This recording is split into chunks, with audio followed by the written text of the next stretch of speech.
Donc, merci pour le démarrage de ce 8e event de la PropTech qui sera consacré au ESG, aux critères ESG. Nous avons fait un certain nombre de présentations précédemment qui traitaient soit de la blockchain, soit du co-living, soit des contech, etc. Comme d'habitude, on est là pour vous accompagner juste pour votre café de 8h30 à 9h30. On essaie d'être relativement précis au démarrage et à la fin. Au démarrage, on attend que tout le monde se connecte.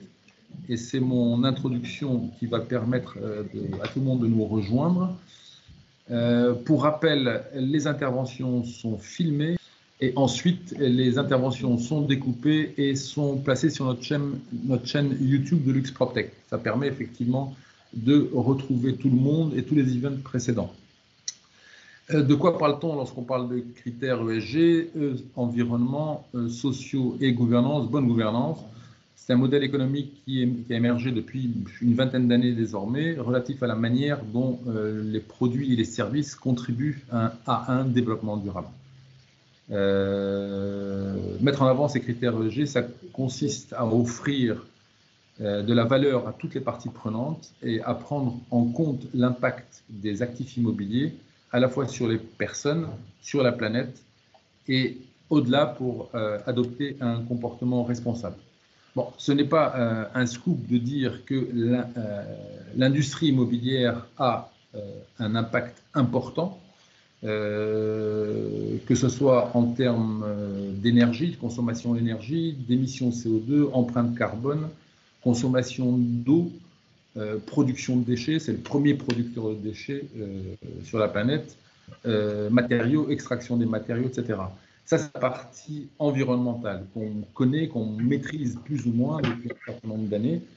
Maintenant, on parle de plus en plus des critères S, donc c'est la dimension sociale, donc conditions de travail, accidents de travail. Vous savez probablement que l'industrie immobilière, l'industrie de la construction est le premier pourvoyeur d'accidents de travail, d'où l'intervention des coordinateurs de sécurité des chantiers depuis quelques temps sur les chantiers, etc. Mais en quoi les PropTech peuvent-elles jouer un rôle dans la maîtrise des critères ESG? Ce que l'on sait, c'est que différentes études affirment que des bâtiments respectueux de l'environnement, etc., ont un meilleur rendement. Il y a une étude de la Banque mondiale qui disait qu'ils ont des taux d'occupation supérieurs, donnait même des chiffres de 23%, des rendements locatifs, des revenus locatifs supérieurs de près de 10%, des primes à la revente supérieures de 30% à des bâtiments traditionnels. Et cette prime, c'est ce qu'on appelle la valeur verte des bâtiments, ne va aller qu'en augmentant avec l'apparition de législation sur l'énergie, la législation sur les déchets, etc. Cette valeur verte, il faut la prouver. Et pour la prouver, effectivement, on a besoin d'aller chercher de l'information. Cette information, le rôle des PropTech et donc de la captation des data permet effectivement de monitorer ces technologies pour permettre aux propriétaires, aux occupants, aux gestionnaires de trouver les défaillances ou les faiblesses de leurs bâtiments pour les améliorer. Et ça, effectivement, ça permet de mettre en évidence les points à améliorer, de mettre en évidence les points qui sont performants. Le plus beau dans tout ça, c'est que non seulement les PropTech aident à prouver la durabilité en mettant en avant ces critères ESG pour renforcer la réputation et la résilience des espaces, mais en plus, elle peut également aider les entreprises à faire des économies et à offrir un environnement intérieur sain. Comment la PropTech peut aider le monitoring de ce ESG? La collecte des données en général, lorsqu'on parle de critères ESG, parce que ce n'est pas uniquement bien sûr l'industrie immobilière qui est concernée, peut être relativement complexe. Avec PropTech et IoT, on arrive à avoir des solutions rentables de collecte de données pour mettre en évidence les métriques traditionnelles dont on parle. On parle de l'empreinte carbone et donc c'est lié quelque part à l'efficacité énergétique. Et donc là, Simvio et Cédric nous en parlera. Pour la qualité et l'utilisation de l'eau, la même chose. Et là, ça sera Gilles qui le suivra, qui en parlera. La partie gestion des déchets, cycle de vie des matériaux. Et là, Sofiane nous en parlera. Actuellement, en outre, avec le développement des technologies des capteurs, on arrive à mesurer des métriques supplémentaires comme la QAI, donc la qualité de l'air intérieur, et on a des belles PropTech à Luxembourg sur le sujet. Sensia par exemple, ou Airbox Lab.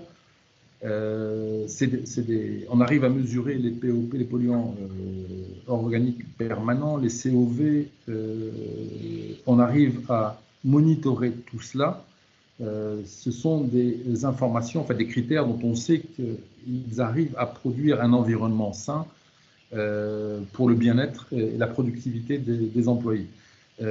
L'ensemble de ces datas que l'on peut capturer et améliorer et monitorer permet de réduire réellement l'empreinte environnementale par employé. Toutes ces informations en plus, on arrive à les regrouper sur une plateforme unique avec l'ensemble des informations et on arrive petit à petit vers le Graal de la PropTech et de l'immobilier, avoir un digital twin dynamique, donc l'image numérique complète du bâtiment avec le suivi complet de toutes ces datas.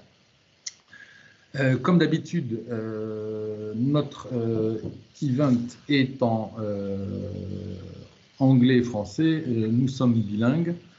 En matière de programme, donc après moi, Cédric va intervenir sur un programme européen qui allie l'intelligence artificielle, monitoring des critères énergétiques. Il va être suivi par Gilles, qui va nous présenter son système de douche intelligente InSense.